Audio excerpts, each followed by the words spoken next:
Nagsimula na nitong Lunes, April 13, ang malawakang Operation Tuli na inilunsad ng lokal na pamahalaan ng Arayat sa pangunguna ni Mayor Jeffrey Luris, katuwang ang Municipal Health Office at mga rural health units na pinamumunuan ni Dr. Paulino Austria. Inilunsad ang programang ito pagkatapos ng medical mission sa 30 barangays ng bayan. Ito po yung sinasabi ko po sa inyo pagkatapos po ng medical mission sa ating pong 30 barangays, no? Ito na naman po, no? Bumabalik at umiikot po ako sa mga barangay para mag-inspeksyon sa ating Operation Tuli 2026, no? Dahil summer, yung mga estudyante, no? Marami ngayon na nagpapatuli, no? So almost 100 plus naka-registered, no? Para dito sa ating Operation Tuli. 4 na barangay, Mapalad, Suklayin, Tabuan, San Mateo. So dito po sa Barangay Covered Court ng Mapalad, dito po ginawa. So after niya, no, Wednesday, meron naman ulit na barangay. So hanggang matapos ko po yung 30 barangays sa Operation Tuli. Programa po natin yan ng munisipyo. Salamat sa suporta po ng ating Vice Mayor, Monching Changcoco, sa Sangguniang Bayan, at sa lahat po ng ating mga medical staff, kay sa ating doktor, no, sa ating MHO. Maraming salamat sa suporta po ninyo na binibigay po sa atin.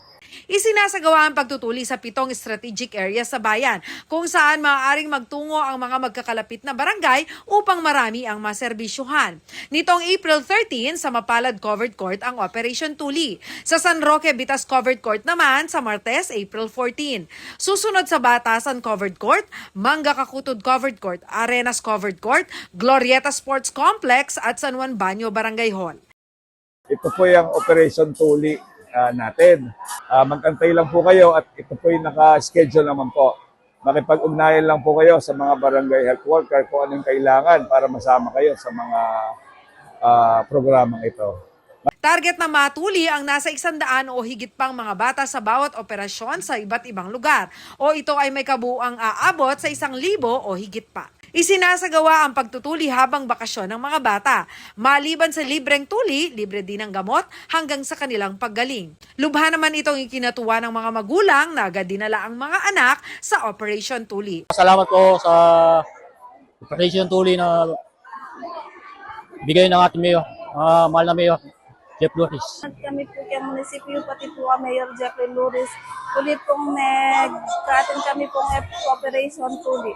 Dakal salamat Mayor Jeffrey Luris.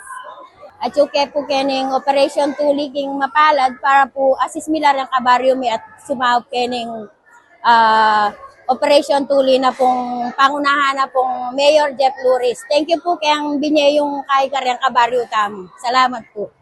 Ang Operation Tuli ay bahagi ng malawakang programang pangkalusugan ng administrasyon ni Mayor Luris na regular na umanong isasagawa taon-taon. Ako si Jana Lumbang Parungaw para sa Balitang Balita.